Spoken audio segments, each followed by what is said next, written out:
Welcome to the Irresistible You podcast. This is the place to get a dose of empowerment to create the life you crave and deserve. I'm your host, Amy Beltran, CEO and founder of Irresistible University. In my podcast and signature online coaching program, I teach women just like you how to ditch the body image issues, gain confidence, and lose the emotional weight to look and feel irresistible at any size. If you like this podcast, you're going to love my group coaching program. If you want to learn more about it, you can head over to irresistibleicing.com/course. And that link is also in the show notes.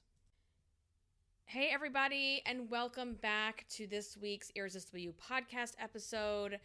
We are getting into something that just had me fired up. When I saw this in the headlines, I was like, okay, take a breath. We need to talk about this because there are so many of you out there that need to hear this, that need to understand, first and foremost, your body is not a trend, okay?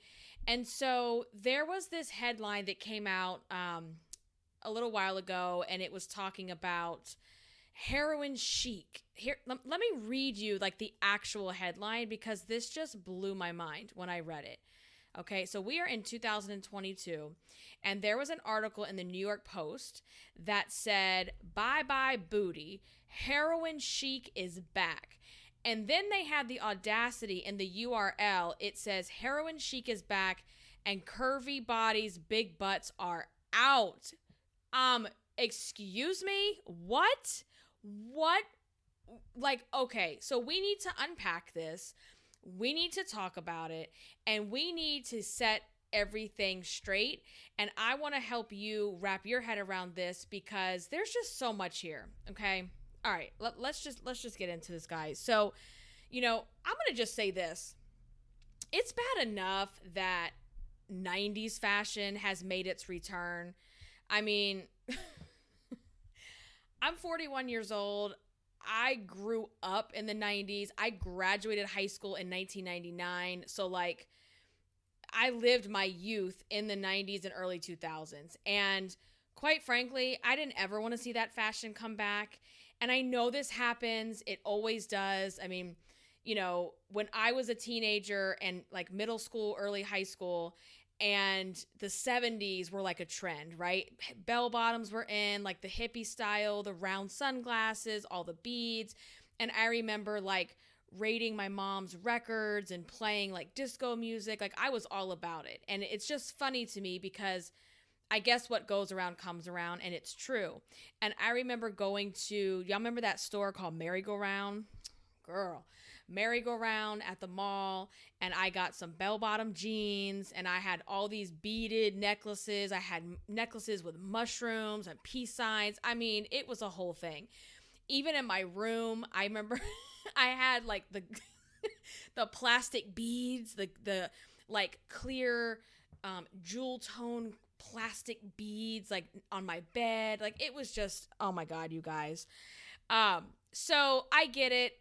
And I'm going to say for the most part, it's not us like 30, 40-year-olds that are really rocking this stuff. I mean, yes, some of us are wearing like elements of it, but for the most part, I just die when I see these teenagers and like 20-something-year-olds rocking mom jeans and big baggy sweaters, like the big mom sweaters. And it's just like, girl, no, right? I can't with that. Do you? But I cannot. So, If this isn't like a wake up call too. So this year on Halloween, when I went to Party City, you remember how like growing up you would see 70s costumes like dress like a hippie, and then it was like dress like the 80s. Well, now we have like 90s costumes and 2000s costumes, and I was like, I'm quit. I'm hanging it up. I'm done. Like I cannot. So the 90s is nostalgic. It's vintage. Like, let's just embrace that. Okay. So one thing the fashion is bad enough. I am sorry. I did not like 90s fashion at the time. It brings up a lot of like bad memories for me, being like the fat, chubby girl who couldn't find some of these fashion items because they didn't fit me, and we did not have online shopping. We did not have extended sizes the way we do today. So I personally don't ever want to see this shit come back. I don't like it. I don't need another sunflower ever again in my life. I don't need another butterfly clip for the rest of my life. Girl, I just don't. I don't need another striped, tight polo shirt for the rest of my life. I don't need big baggy jeans for the rest of my life. I left that shit in the 90s, and I am not going there again. And one thing I am especially not going back to is the media-induced body image bullshit. And that's what we're talking about today. So this article that came out, I get it. 90s are back. Wow. Okay. They're also talking about, well, now we're going to go back to the 90s body style. So, I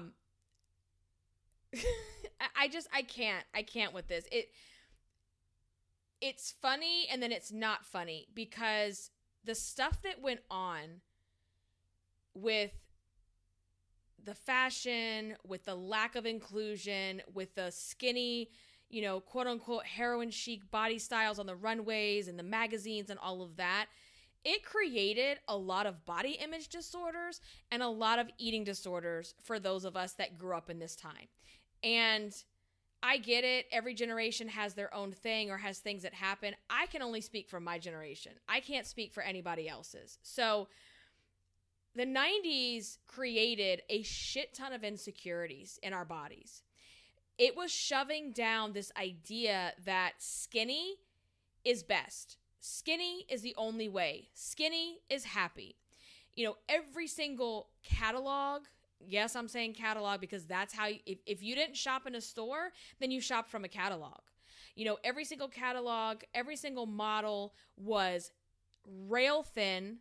I'm talking about bone sticking out skinny, to the point where that term heroin chic was a thing. And it is the most asinine description or I never aspired to be like that.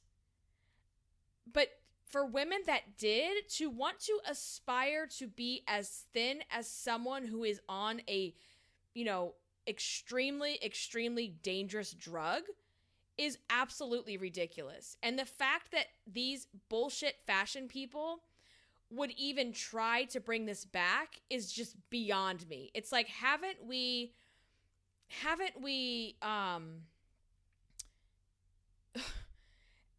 evolved as a society, or so we thought? Haven't we evolved past the point where everybody that's in some type of fashion or trend or whatever has to look the same? Like, we have moved past that, you guys. So let me just take a step back in time real quick. This is going to be like a time machine. So back in the 90s, so let me just read you this. I saw like an official definition, if you will, of this heroin chic term, which just makes me shudder every time I say it. But it says it rose to prominence in the 1980s, both as a metaphorical and literal reference to the popularity of heroin in the modeling industry. It was characterized by pale skin, a very thin frame, dark under eye circles, limp or stringy hair, and heroin chic was the favored style for many designers through the early 1990s. Okay, this time machine we're going to go back into. See, in the 1990s, we didn't have a choice. We didn't have a choice in what we saw. We didn't have a choice in the only choice we had when it came to watching things on TV or the media or whatever, the only choice you really had was to turn the TV off. Because the media was in control. Back in the 90s, the media had control over what they could spoon feed to us, especially as young, impressionable teenage girls. We had TV and it was live TV, right? We didn't have streaming. We didn't have on demand. That did not exist. We had Live TV, if you miss it on Tuesday at 7 o'clock, you missed it. You might catch a rerun. We don't know if we're going to catch that or not. That's it. If you go to the bathroom during the commercials, you know, if you don't get back in time, you miss the show. So we had TV. We had radio. The radio got to play what it wanted to play when it wanted to play. We didn't get to go on our Amazon Music. I mean, now it's just like I can go on my Amazon Music app and I can search literally any song I want to find. And it has the lyrics. I mean, we were sitting by our boombox talking about record, writing down lyrics, trying to figure out what they were saying, and we still got them wrong, right? Like, so we had TV, we had radio, we had magazines, okay? We had in-store. We had, some stores had catalogs, right? And newspaper. And for the most part, that was it, guys. Like, there was no choice in terms of, you know, yes, there were some different magazines, but for the most part, across the board, the same styles, the same things were being, like, regurgitated across the board because they're all in, like, competition with one another. So the difference between that and today, we have streaming TV, streaming music, we have social media, we have what happened with the internet is it opened up the world so that we could look at someone else that looks like us, that we can relate to, that we can go, damn, I'm not the only one that feels this way about my body. Damn, I'm not the only one that has rolls. And when I see that girl wearing those jeans with her rolls, she looks good. We didn't see girls with fat rolls or cellulite or any type of imperfections like that in the media. It wasn't a thing. If you were short, you could not be a model. If you were fat, you could not be a model. And nowadays, you don't need a modeling agency, you don't need a record label, you don't need a TV network for you to be able to make something out of yourself as a public figure, or for you to be able to pick and choose the types of media and people that you want to see. Right? We didn't have an algorithm that looked at what we're into, what we enjoy, what we want to see, and it kind of filters all that together for us. So when you're 14 years old getting your 17 magazine and everybody in there is like a size -0 with straight blonde hair and you don't fit that mold, it does something. It does something. It fucks with your body image and how you feel about yourself, because there's this standard of beauty that has been set. And that standard of beauty has been drilled into everyone, men, women alike. And, you know, here's the other part of it too, is you would open these magazines and see these clothes that at the time, okay, cool. At the time I'm into it, right? I'm into the sunflowers and the, you know, the crop top. Remember, it was like crop tops and the big baggy, like Jinko jeans. That was a whole thing for like the grungy, like look. And then when you go to the store and you can't find your size, or the, you know, biggest size in the junior section doesn't fit you, or it fits to where you can't even button the pants, or it doesn't fit at all, then these feelings of, well, I'm worthless because the clothes that are made aren't for me. When I see stylish clothes that are in the magazines, those clothes are not for me. Those are for the other girls. Those are for the skinny girls. Those are for the popular girls, right? Because at the time, I mean, I lived through this, and yet I'm having such a hard time wrapping my head around how we ever lived like this. How we ever lived without options. How we ever lived in our little bubbles and our towns and our cities, and we were not exposed to people from literally all over the world at the snap of a finger. So what you knew was where you were. Where you lived, the town that you lived in, the family that you come from, the group that's around you is all you know outside of MTV, 17 Magazine, Cosmo, you know, whatever, you know, different media outlets, right?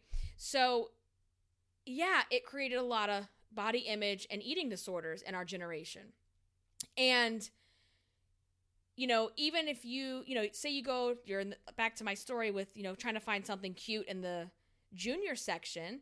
Well, if you go to the women's section, you have teacher clothes. I'm sorry. You have at the time, mom style, big mom jeans. Not cool when you're 14 years old.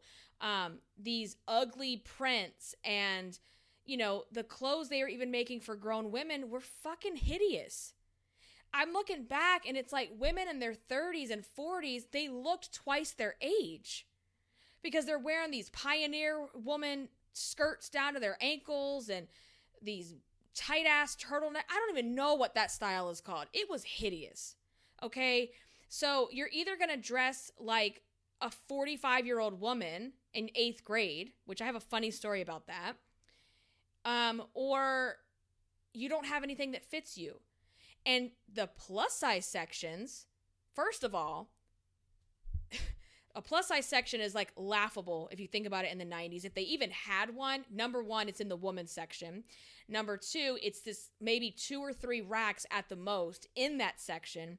And the clothes that are there are ugly. They are these big, loud, disgusting, hideous prints, big baggy blouses and trousers, and just, it was hideous.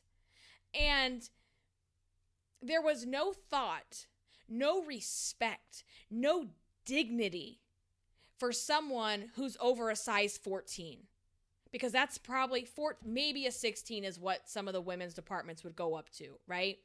The junior department, I mean, it's like a 15 is considered fat plus size. And I think I was like a 15, between a 13 to like a 15 at the time. And I look back now and I'm like, wow, I would really like to have that problem today at 41.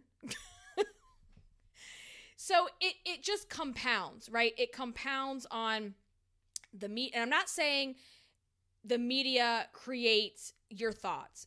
No, we are free thinkers. We are our own people. But when you are a young, impressionable teen girl, and this is the only place outside of your home and your school where you are getting messages, you are getting the messages, whether they're subliminal or not, that you are not good enough.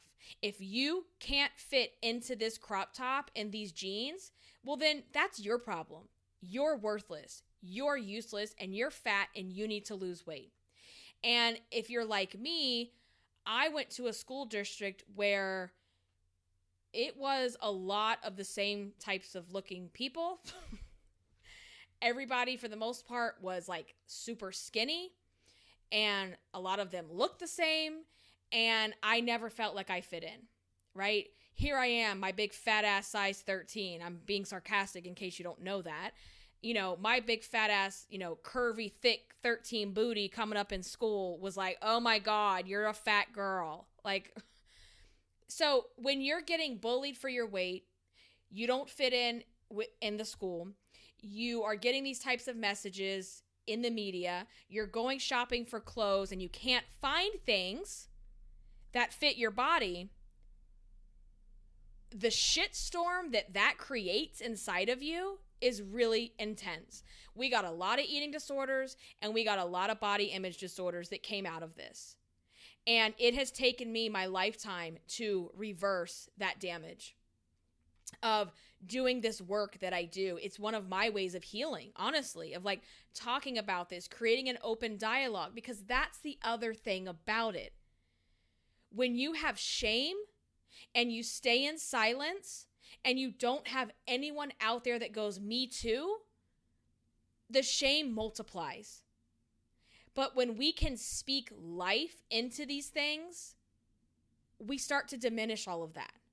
Because there's this whole community of us in the world, not just in our city, our state, or even our country. There's this whole community of us out here in the world, and we all get it. We get each other, right? We have dialogue, we have terminology, we have things that we say on this podcast that some people may not understand the line of thinking. I know a lot of stuff that we talk about here, I don't have to really, explain a lot of it for you guys because we get each other. Okay.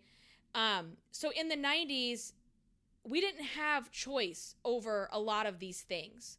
If you wanted a dress that looked like this, and that, unless you were rich and you could hire someone to make you couture dresses or clothing, or you knew someone that was really good at that, you just got what was available. Where today, if I have a vision in my mind of like what I want to wear, I can go online and I promise I can find that in like 5 to 10 minutes. I mean, it's amazing to me. And, you know, we are not, as a society, doing a great job. I wouldn't even call it a great job yet, but we're doing a better job of inclusivity, showing different, and it's not just the body sizes, guys. It's the different, you know, ethnicities and abilities, and, you know, showing women that look like real women. Oh my, this just came to my mind and it wasn't even in my notes. Okay, this is really going back in time. I remember, this just came to me, in the 90s, when we really, like, Sunday ads. I know some people still look at those, like the Sunday paper ads. I don't get the paper. I haven't gotten it, and I don't think I've ever gotten it as an adult, living on my own. But I used to love to look at the Sunday ads, right? Because that was another way of finding out, ooh, you know, what's in style or what's on sale, and, you know, and we didn't have text messages, getting alerts. I mean, I don't know how many text messages I've gotten this morning about sales with, you know, Black Friday coming up. We didn't have text messaging. We didn't have smartphones. We didn't have a phone when we left the house, okay? And I remember this one ad. It was from Walmart, and it would come out like, I think once a year. It would come out like once a year, and it was the Walmart Friends and Family. And in this ad, you know, ad insert, the models would be friends and family of Walmart. It was either like employees or friends, family, what have you. And I just remember thinking, wow, these are like real people. These are not polished, you know, model type people, right? These are real down to earth people. I even remember seeing, like, they might have even had, I think I remember seeing that too, where they had some in wheelchairs. And now, you know, the ads have people in wheelchairs. They have kids with Down syndrome doing modeling for children's clothing. We have plus size women. We have people with, you know, cellulite, where we're not going in and wiping that clean on the photos. Like, we're doing an okay job now, a better job, but we're not doing a great job. We still have a lot of room for improvement. But we need to see that diversity. We need to see diversity in these things. And, you know, there's a lot of power in being able to see yourself in someone else, especially when you're young. I can't imagine the impact and the way my life could have been different if I would have seen more curvy, thick, chubbier women in the ads. If I would have seen that, oh, that cute crop top, they make that in a bigger size, or they make that for large boobs, or they make that for girls with big hips. Like, the power that would have been there, or if I would have grown up seeing even influencers that look like me trying clothes on so I can see, like, wow, that would probably look good on me too. There is so much power in seeing yourself. And I just, you know, I cannot stress that enough. You know, because skinny, blonde, white women are not the only people walking the earth. We have a lot of other flavors going on, and we need to recognize that, and we need to embrace that, because it's beautiful. I don't want to be around everyone that looks the same. I want to have that rainbow of people, okay? So just kind of setting the stage there, and for some of you, maybe it was like, wow, I forgot about all of those things, or I forgot how much everything was spoon-fed to us on who had the biggest ad budget. Whoever had the biggest ad budget is who we're going to see. Oh, I can get on this podcast mic. I can say whatever I want to say, and I have an audience of women that are listening right now that connect with me, that get it, that understand, and you are literally all over the world listening to this. Can you imagine what that would take back in 1995? To have, and there were no podcasts, so it would have been the equivalent of like a talk radio show. You had to have a network. You had to get discovered. You had to, get some bougie asshole CEO to even want to have you. You had to have sponsors.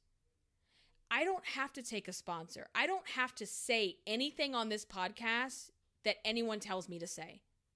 That is freedom. And I think we forget how things used to be. So when I see this headline, I am like, hell to the no. There is no way that we are going back to this bullshit. Okay? And I'm a sidebar here for a second, just to kind of reiterate some of the things that I'm saying.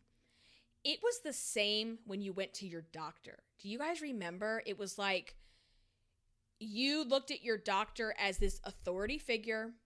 You just went with what they said because obviously they're smarter than you. They understand more about this topic than you. And whatever they say is the way to go. How else are you going to research that? You're going to either go to the library and go find some books that are probably already out of date at this point. You're going to go to your old ass encyclopedias, if you had those in your house. We did. And that information is out of date and it's what, like a paragraph or two? Or you just so happen to know someone who knows someone that is going through the same thing. So nowadays, we get a cough or we start sneezing and we're like, Google, oh my God, what's happening? Oh my God, I have this. I think, and we hypochondriac the shit out of ourselves because it can go both ways. There's always pros and cons and there's a good and a bad side to everything, right? However, we're going into the doctor educated. We've done our research. We know what we need to ask, right? So we're armed now with information at our fingertips, and that is powerful. So,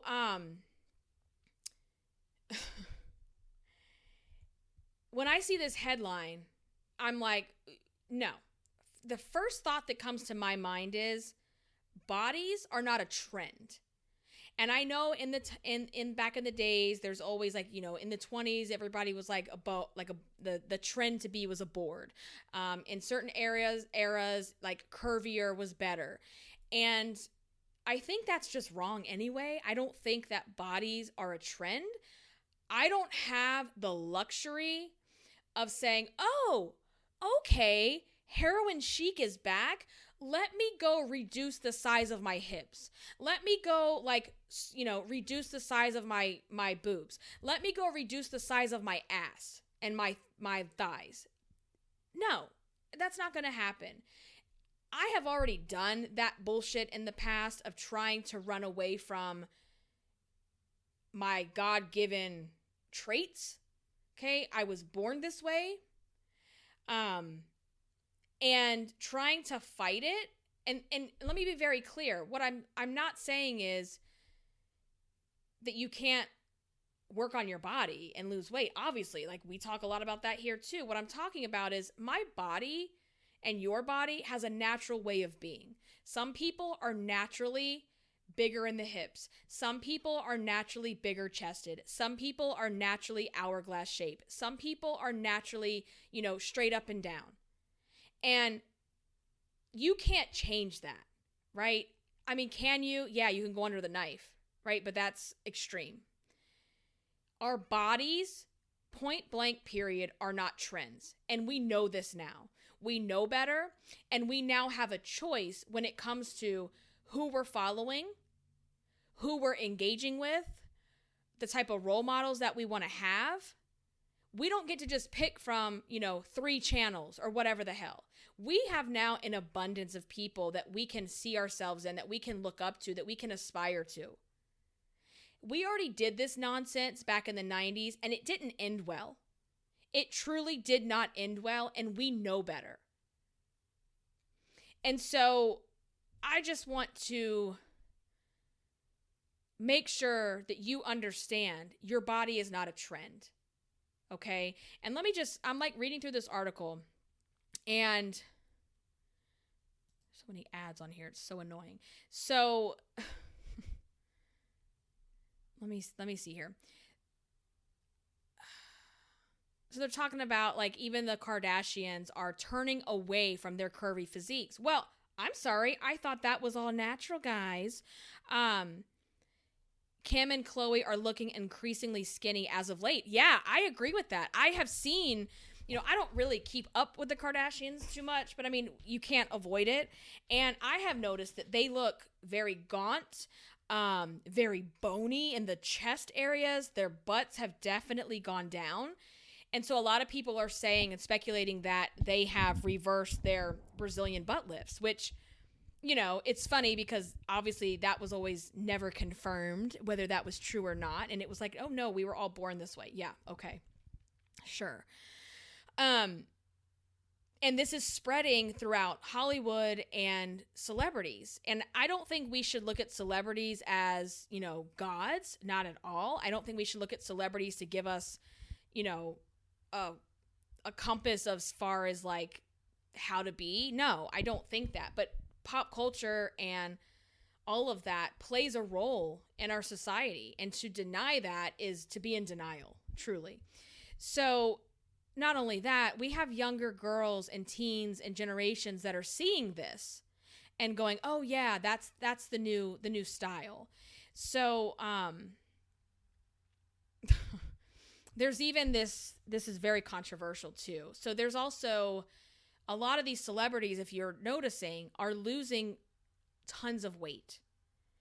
Like the Kardashians. Who else? I seen some other ones too recently that I was like, wow, they look super thin, like really thin. And apparently some of them are taking medication for type 2 diabetes. And I have heard and read that some of these medications, they cannot keep stocked on the shelves because people are using it not for treating their type 2 diabetes, but for losing obscene amounts of weight in a very quick time. Which, I mean, haven't we all learned our lesson with this kind of stuff? Like, are we really going to go back to this? Let's see here. So, I just want you guys to, when you see this stuff, we don't need to just have a knee-jerk reaction and go, oh, okay, yeah, maybe no, you're your own person. You need to be very self-aware in who you are and what your definition of beauty is, what your definition of irresistible is. We don't need the fashion industry to tell us this. And quite frankly, it's laughable to me. You have these people in the fashion industry who sit up in their fancy offices, who think they're better than everybody else, and they sit around and decide how women should look? Are you fucking kidding me? And when I saw this picture, and I posted it on my Instagram story a week ago or so, it was on Amazon Fashion's Instagram page. There was some fashion event or whatever, and when I saw the women, this is all just laughable. The women wearing, I'm not even kidding you, a belt, a leather belt as a top. So we're going to tie a leather belt around our boobs, and that's fashion.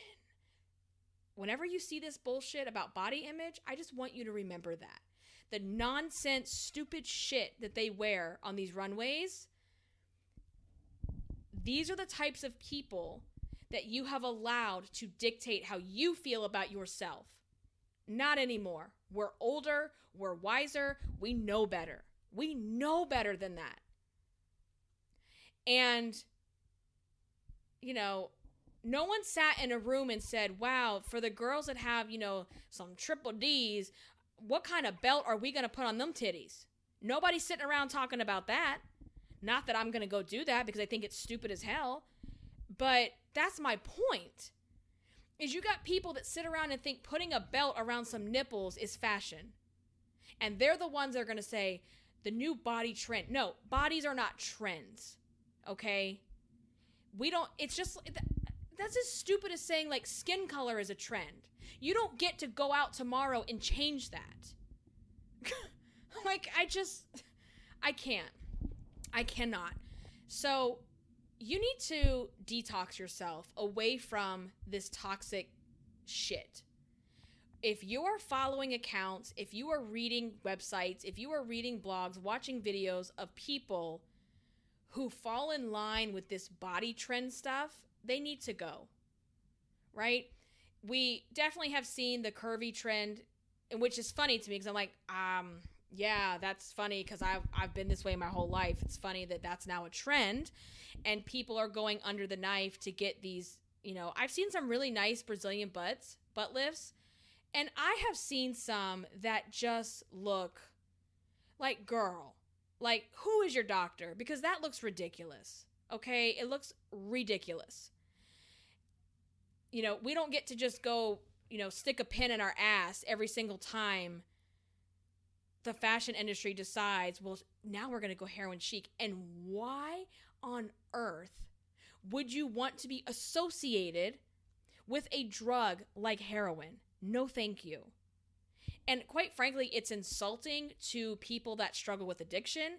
It's insulting. I mean, look at the opioid crisis in our country. Like, it's insulting to people that their lives have been ruined by this substance. It's insulting all around. And it's not okay. I think that, we need these conversations. We can't, because that's the thing, right? We couldn't have conversations with anybody about this before. The media just did what the hell they wanted to do. There was no comment section. What are you going to do? Write a letter to the newspaper? I mean, seriously, that was the only way. Write a letter to the editor that never gets read, that never gets a response. We need to have these conversations. We need to be putting this stuff out here on social media and publicly and letting them know we're not doing this anymore. We're not about this. And I've even seen, what is this? On The Guardian. And I'll link these in the, not that I want to give them any more clicks, but I think it's important for you guys to see this, like to know how ridiculous it is. On theguardian.com, they have a link saying skinniness is back in fashion, but did it ever really go away? The style press might be reporting that thin is in, but lurking behind the headlines is alarming knowledge that the continuing obsession has been there all along. And I think that's true too. I think there's women that, never, and it goes back to what I said at the beginning of this. Those eating disorders, those body image disorders, some of those never went away for some of you. Some of those never went away for women that don't even know this podcast exists.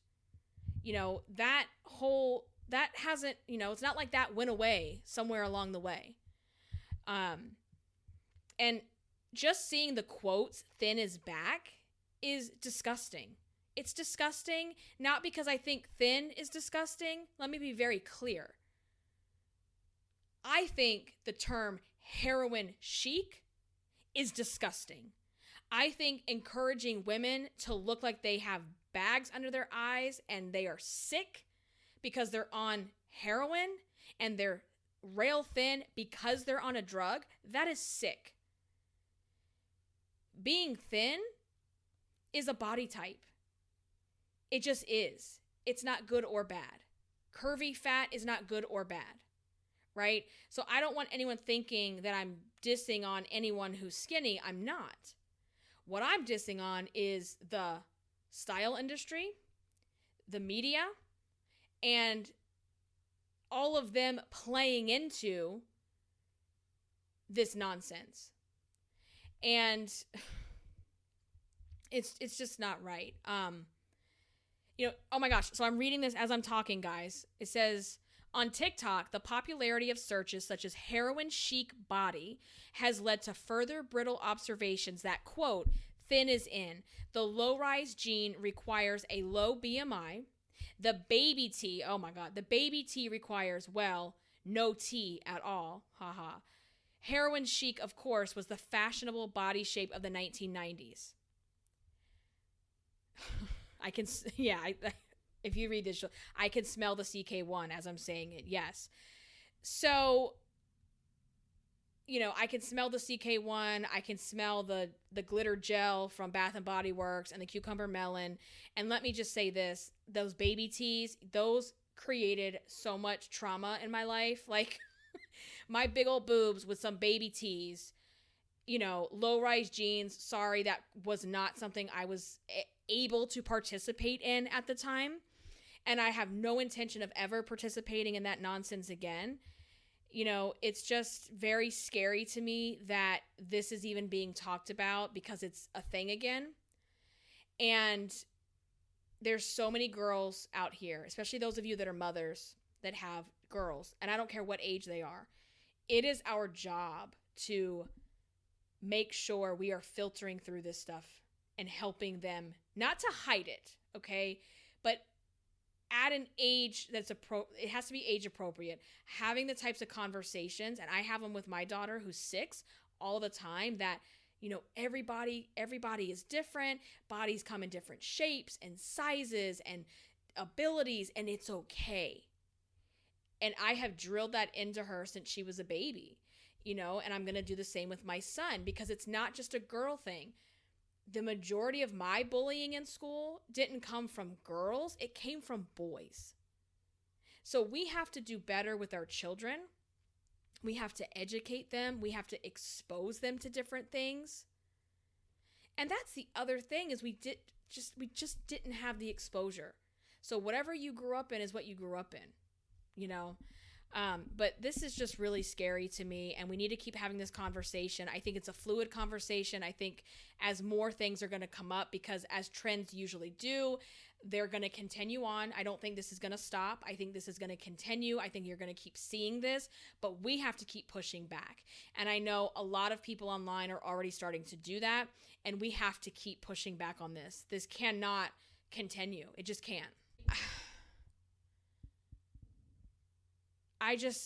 The amount of time, energy, tears that I have spent as a young person feeling that I'm not good enough, feeling that I'm not beautiful, feeling that I'm too fat. It was a lot. It was a lot. And I didn't know then what I know now, obviously, but just hoping and praying, okay, remember Delia's catalog? I wanted those clothes so bad. And they just didn't fit. Like, I was not obese. I told you, I was like a size 13, maybe a 15 in juniors. So it's like, even the highest size in these low-rise jeans or some of these fashion trends, they didn't fit me. Or they didn't fit properly. And wanting so bad to wear some of these that it created this thing of whatever fits, you better buy it, because that's it. It fits you, so you might as well buy it. And sometimes I still find myself like having to, no, just because it fits doesn't mean I have to buy this if I don't like it. And yeah, there's just so much I could say and go on and on about this, but yeah. We even had a store back in the day. We talked about merry-go-round. We had a store called 579. I could never shop there, but I had friends that shopped there, so I got to tag along with them and pretend that I only wanted to look at shoes and accessories, because that store only fit 579. If that is not a walking, like, epitome of let's create eating disorders and body image disorders and body dysmorphia for teenage girls, I don't know what else is. I mean, that is just, who the fuck sat in a boardroom and said, we're going to call this store 579, and if you don't fit in those sizes, you're not welcome here? Who did that? Have we not evolved since then? I guess not. I guess we haven't evolved. I guess, we're making progress as a collective whole, society, whatever. But we're still trying to break down these barriers of diet culture, body image, eating disorders. And we're not there yet. We're not there yet. And I don't think we'll ever be in a place where it's completely gone, because it's just not real. That's not realistic. But the body positivity movement has made waves, and we need to continue to make our voices heard. Don't stay quiet about this. We cannot stay quiet about this. We have to talk about this. We have to, I'm sorry, guys. I can't even get my words together because I'm just so flabbergasted, I guess, that this is even happening. And if you don't see that people come in different shapes and sizes and that that's okay because we're not all created the same that way, I don't know. I don't even know what to say to someone like that. You know, so your body's not a trend. Your body is not a trend. You don't get to go out tomorrow and change your body because some asshole wearing a belt on their titties said that it was changing. No. Mm-mm. Like, I know I'm in a position where I no longer aspire to be that thin girl in the 17 magazine. I no longer aspire to be, you know, a single digit size. That's not my goal. I love to be curvy. I love to be thick. I love to, even my little, not my fat rolls, I don't mind them. Okay. I think, you know, all bodies are beautiful in their own way. And I don't feel insecure anymore because of that. Right. And I don't need to desperate diet to change. I don't need to hide my body because it doesn't look like someone on a runway or a magazine. But not everybody has done the work to get here. We still have women that came from my generation that are still struggling. It might be you listening to this right now. You know, how many diets did you go on? Why were you on all those diets? Because you wanted to look a certain way. It wasn't about your health, boo. It was not about your health. Okay, the grapefruit diet, the Special K diet, the Subway diet, Deal a Meal, Super Size Me. What I'm trying to think of all the dumb shit that came out 90s, early 2000s. Jenny Craig. Nobody was doing that because of their health. They were doing it because they wanted to fit into a certain ideal body type. Okay? We need to take care of ourselves. We need to take care of our bodies physically. We need to take care of ourselves mentally, emotionally. Because when you do that, when you have this, you know, radical self-awareness of who you are and what you stand for, these messages will not, it's like you can repel them. And I feel that way. Like, I see this and I laugh because I'm like, oh, for God's sakes. Like, are we really going to go here again? Like, but not one part of me feels pressured to, you know, look like I'm on heroin. Not one part of me feels the need to be, you know, quote unquote thin, because I've done my work and I continue to do it every single day. It doesn't mean, yes, there are days I wake up and I am not 100% happy with what I see in the mirror. But I also don't feel the need to desperate diet. I don't feel the need to punish myself. I don't feel the need to beat myself up. And we have to do that. You have to do that work too. If you're still in that place where you're very fragile and vulnerable. And that is my fear. That is why I'm angry, is that there are so many women and girls that are fragile and vulnerable to this type of stuff because they don't have the self-awareness yet. They don't have the personal development work done to repel these messages off of them. And it's insidious because, you know, yes, these articles are coming out and it's being blasted and everything like that, but they'll start to see it in the Instagrams that they follow and the people that they follow. And they're like, oh, you know, that's how it all starts. And so let's have this conversation. Let's keep this conversation, this dialogue open. Because like I said, this is very fluid. You know, I may even pop back on here again and talk about it some more as more things start to come in. But the number one takeaway that I want you to have from listening to this episode, your body is not a trend. And I'm looking at another article, and I just want to say this to you guys. I'm quoting, this is from Metro. Anorexia has among the highest death rates of all mental disorders. Eating disorders kill. Right this second, as you are reading this or listening, someone is dying a painful death from an eating disorder. Guys,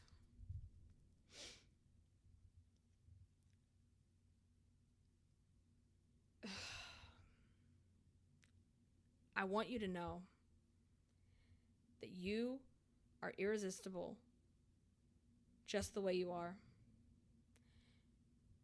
You are not worthless, okay?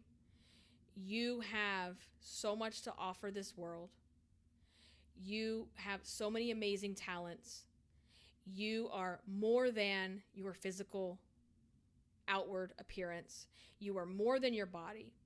And you don't deserve to spend time hating yourself, sitting on the sidelines, missing out on life because some asshole in a boardroom said thin is in. And that same asshole also thinks putting belts on a pair of titties looks good.